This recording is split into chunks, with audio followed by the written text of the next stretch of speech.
How to activate a Revolut card. Hello everybody, welcome back to the channel. Today I'll guide in how you can activate your Revolut physical card. Now as you can see here on the screen, you can see that I'm on the official help page of the Revolut. Here you can see I'm on help.revolut.com, and I've opened up the web page on how do I activate a physical card. Now as you can read here, you can activate your physical Revolut card by making a payment at a physical terminal.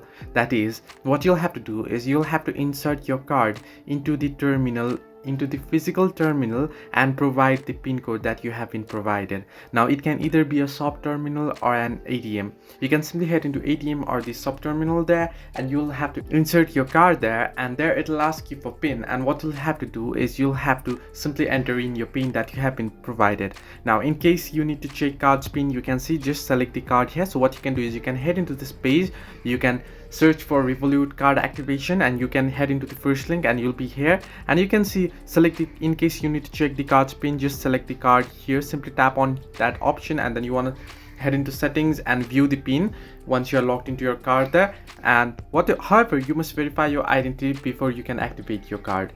So make sure to verify your identity, and then once you verify your identity, what you want to do is you want to head into the physical terminal and you want to insert your card and you want to activate it. So this way you can activate Revolut physical card. Hope this helped you. Do like and subscribe, and do not forget to leave a comment down below if you have any further issues.